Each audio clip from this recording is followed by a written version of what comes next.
Welcome to the Steve Stine Guitar Podcast, brought to you by GuitarZoom.com. If you want to improve your guitar playing, keep listening.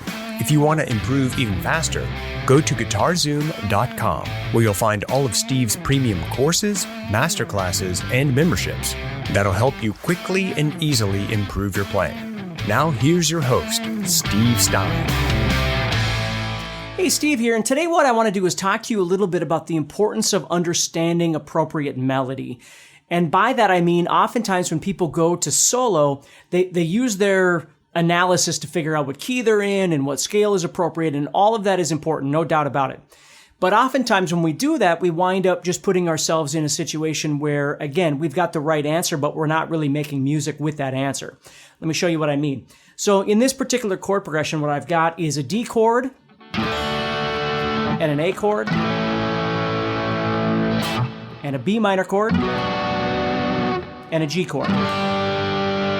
So if you know anything about your theory, I'm playing a D, G, and A, which is 1, 4, and 5, and then a B minor, which is 6. Okay? So technically, I'm playing 1, 5, 6, 4 is what I'm playing. If you don't know anything about your theory, don't worry about that, but that's what it would be. So I am, in fact, in the key of D. Okay? So in the key of D, what that normally would tell a player is, oh, okay, so D major, that's what we want. Now you have two choices. You either know your D major pentatonic, for instance,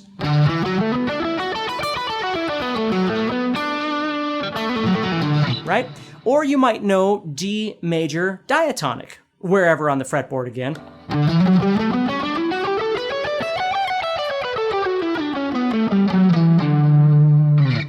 Okay, and all of that is great. The problem is that oftentimes once we've got that answer and we go in and we actually want to start learning how to solo, we start trying to explore something, it winds up sounding more like this.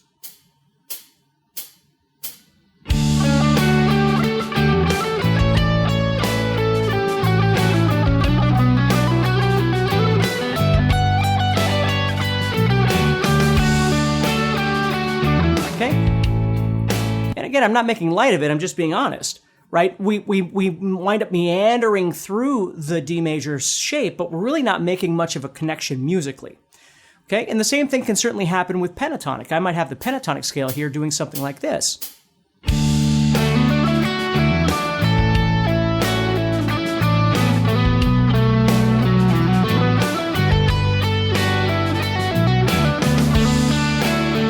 Right? Now again, none of that is bad. It's just when you've been playing for a while, you can tell whether or not a player is actually making a musical connection or whether or not they're just meandering through a shape. Meandering is a great technique to learn how to solo, but it is not, in fact, soloing on its own. So what I want to talk to you about today is a different technique that you can use to get to that point where your solos actually begin to sound more like solos without having to know, maybe all of your theory and that sort of thing. Because we always talk about like modes, and then we talk about arpeggios and all these things, and they're all important. Again, don't get me wrong. But if you're not there, and even if you are there, oftentimes players still have a hard time making music sound like music. So that's what I want to focus on today. So here's what we're going to do. We're going to break down these 4 chords, and we're going to do a technique that I always refer to as chord chasing. And basically what we're going to do is over the D major chord, what we're going to do is we're just simply going to use D major pentatonic. Okay, so if you think about it, I'm just going to go to the D with my pinky and play the usual pentatonic position.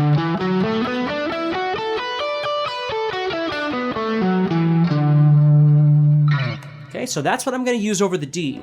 Now, again, I don't want to use that whole thing. What I'm going to do is in the beginning, I'm just going to try and segregate myself to 2 strings. I'm only going to give myself the 4th and 3rd strings here.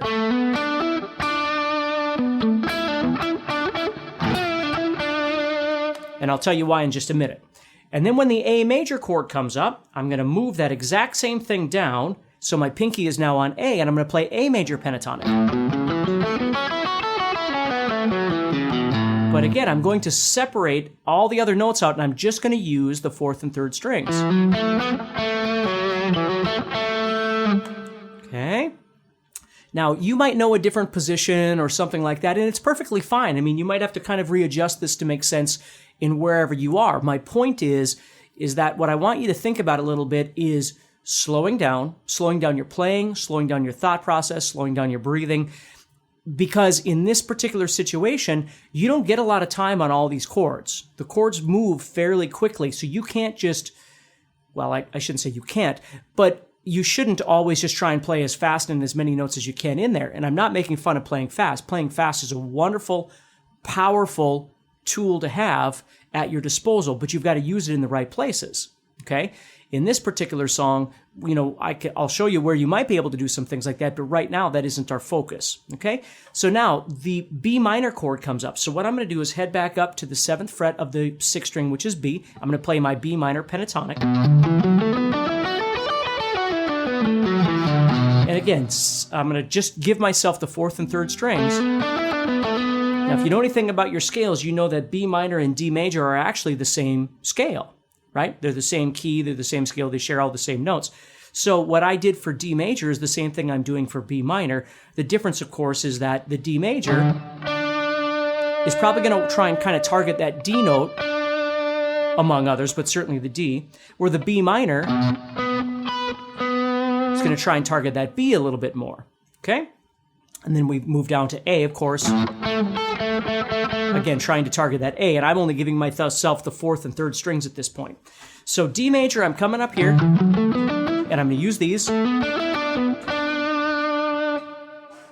major, I'm coming down here, using those 4 notes. B minor, I'm coming back to that same position I was just in, using those same 4 notes, but quite possibly try and target that B a little bit more. And then for G major, I'm going to hike all the way up to the 15th fret. And again, play G major pentatonic. So D major, A major, and G major all look the same. I'm just moving around. I'm chasing the chords around. Okay? Now, again, always remember that as you're learning these things, to take your time and really focus on not only what they feel like and what they look like, but what they sound like when you start learning. So let's take a listen to this now. So I've got D, A, B minor, G. Okay? So what I want to do is I want to try and sort of chase around here, but I don't want to fill way too much space at this point because I don't want to be late every time. Now, we're going to keep expanding as you watch this, but let's just start very simply. So I'm going to do something like this.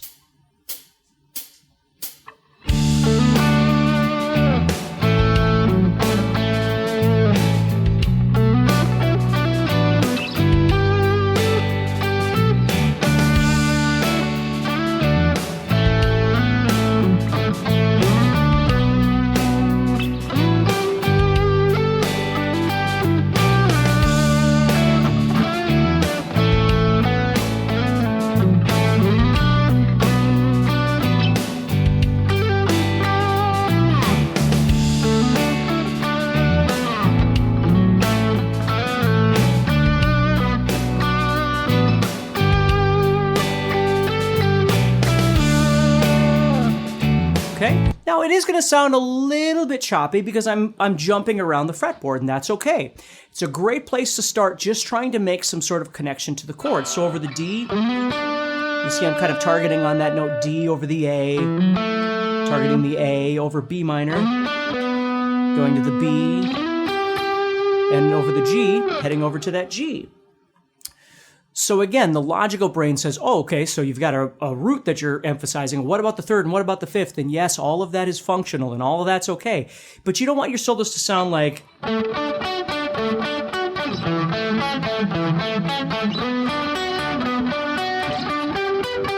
Might be a cool little part to put in somewhere, but your solos can't just be root, 3rd, and 5th. You've got to learn how to phrase and make melody with any and all of the notes that are available to you within whatever scale you're using. So what I want to do here now is I want to take that same idea, but I'm going to start expanding out just a little bit with using some of the other notes that I might know in some of the other positions, right? So if I think about it, if I was here, I might think about the D major. I've got that first position of D major, which is, the same as B minor, however you want to look at this. And I know I can connect to the 5th position sitting right there, okay? Now, I don't want to get too far off course, though. I just want to use that maybe to connect those those shapes together, you see? So I'm using this as just sort of a transition.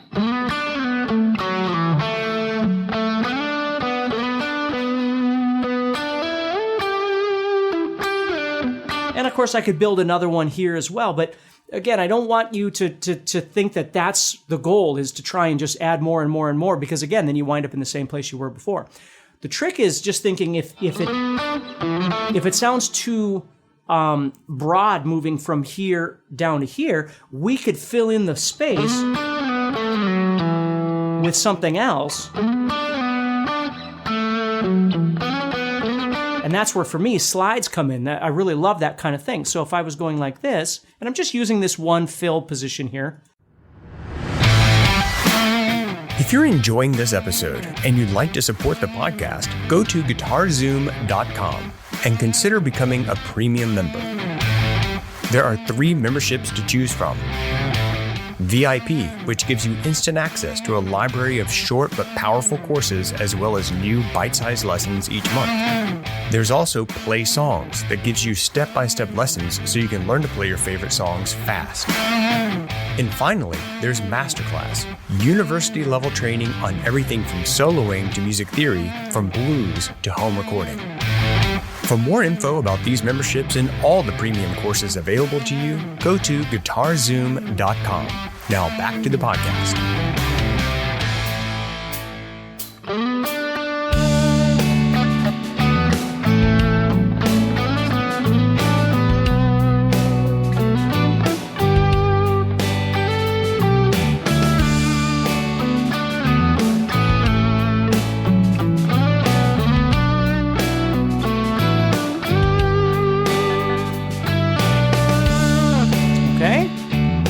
So again, that's filling in a little more space, a little more comfortable. If I know those, if I don't, I certainly don't need to do that. Okay, but here's the kicker that I really want to show you today that's really important. And take your time learning this if this is something new for you. Okay, but what I'm going to do is, instead of trying to transition around the fretboard so much, I'm actually going to try and compile everything into one place on the guitar. So I'm still going to be using D major pentatonic and A major pentatonic and B minor pentatonic and G major pentatonic. I just want to put them all in one place on the guitar. So if you think about it right now, if I do this, use this D major pentatonic,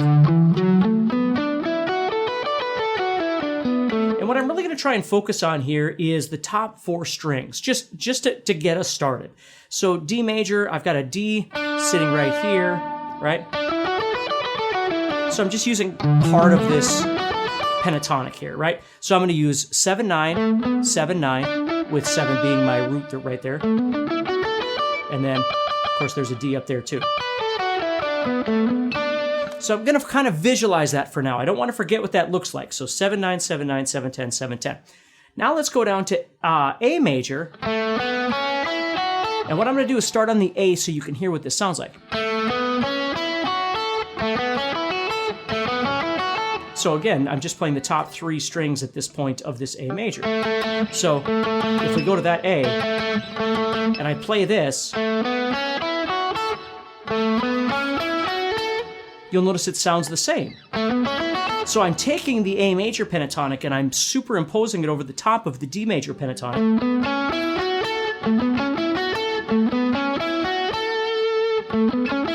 You see that? And if I keep going, so I've got 7-9, 6-9, 7-10, 7-9. Now the big thing I want you to notice about this A major pentatonic is 7-9 matches what I did in D major pentatonic. But the next string I've got 6-9. I've got this note right here, which is a C sharp. Well, when I was playing D major pentatonic, I got the 7th fret, not the 6th fret. So this is a new, fresh note. And then 7-10 is the same as D major pentatonic. And then 7-9.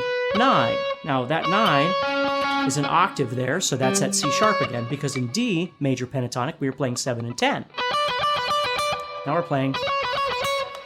And the reason this is so important is when I go to solo, and I'm using D major pentatonic,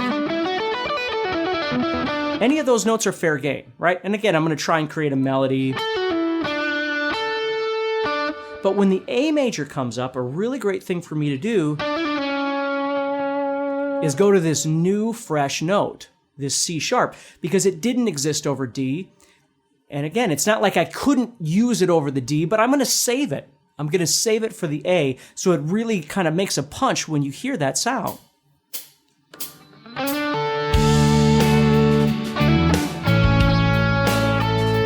See that? So it makes for a really great melodic sound. Now, you might be thinking, well, that C sharp, isn't that part of the A major chord? Yes, it is. But again, you'll notice that my solo isn't just going and just playing arpeggios, right? I'm trying to think about it from a musical context.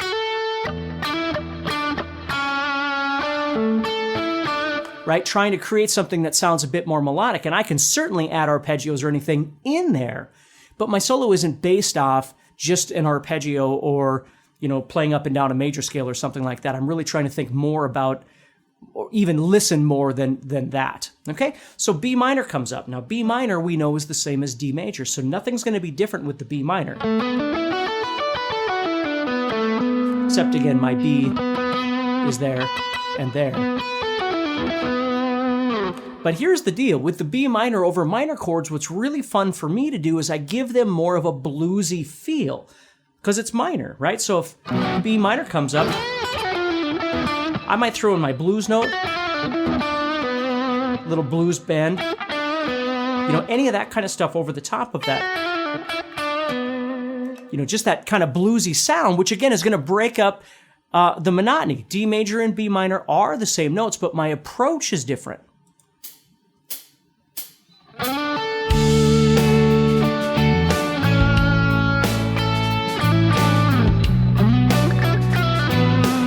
See what I mean? Now, when the G chord comes up, we have G major pentatonic. So let's go back down into this position and let's find ourselves a G. Well, we've got a G right here, but that's not going to give us many strings. So what I'm going to do is I'm going to drop back here to the 10th fret of the 5th string, and I'm going to build G major pentatonic right there. And again, if this is new for you, it's going to take a little time to soak in. So I'm going 10, 7, 9, 7, 9. So 7, 9, 7, 9 looks an awful lot like the D major pentatonic, but this 10, when we played D major pentatonic, we played 9. We didn't play the 10. You see, so that's a new note for us over the G. So we're playing 10, 7, 9, 7, 9, 8, 10. So there's that G again, new note, and then 7, 10. It ends with the same notes as the D major, B minor stuff. So we have one new note now for the G major. So let me just sort of kind of exemplify those sounds I'm talking about.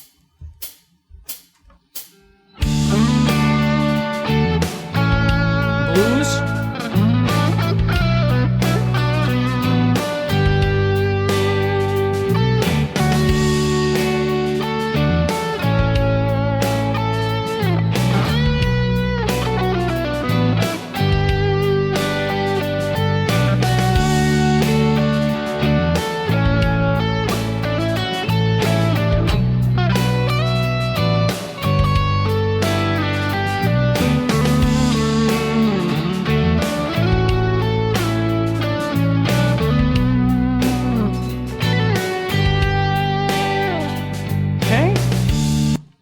So again, what I want you to be thinking about is the fact that if you took all of these scales and you put them all together, you wind up with D major, D, do, re, mi, fa, sol, la, ti, do, D Ionian. That's what you wind up with. But your thought process is different. The way you're thinking about it is different. Therefore, the execution potentially could be different because you're not just going...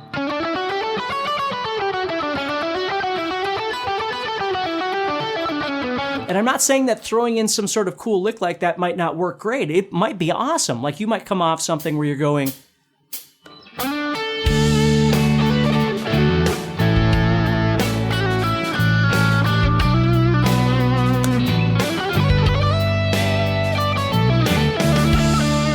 You throw it in somewhere and that's perfectly fine. And you could do this anywhere you want it on your fretboard. The point is breaking it down and understanding that over the D, you're playing D major pentatonic. Over the A, you're playing A major pentatonic, B minor pentatonic, G major, that sort of thing. And then eventually you start noticing highlights, like notes that stand out more over certain chords. Now, does that mean that those notes can only be played over those particular chords? Not at all. But I was told a long time ago by, I think it was a professor, that if you emphasize all the notes in a scale all the time, you're essentially emphasizing nothing all of the time because nothing is getting highlighted. So that's why it's really important to start thinking about trying to take certain pitches out of your scale and highlight them because it sounds more interesting in your solo, right? So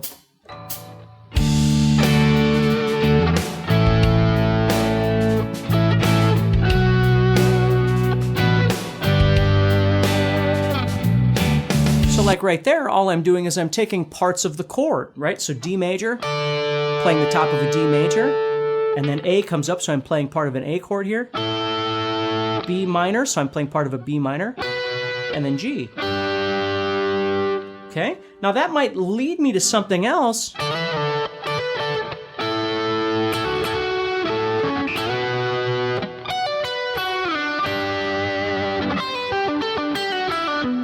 Whatever it is that you'd like to do. Now, the last thing I want to show you with this is when I'm thinking about chord chasing, and this is something that I see a lot of really great sort of pop country players do, rock players too, certainly, is that they won't just have to be obligated to a particular scale the entire time. Like we're in D major, no doubt about it, okay? But over the G, for instance, what's kind of fun is when it gets to the G, what I might do is use this note right here, which is a C. Well, C doesn't fit in the key of D. C sharp should be in there. Okay, but over that particular chord,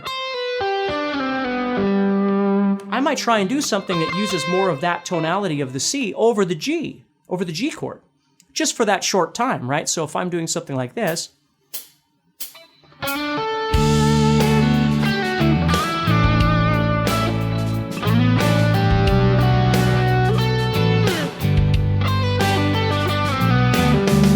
then I get to the D again, I got to come back out of it, right? So if I do something where I go,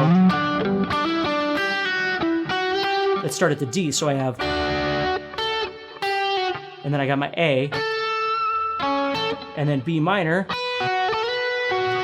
and then G.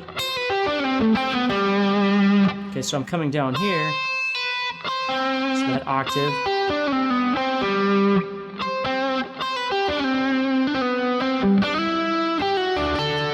And then I'm back on D again as I move up.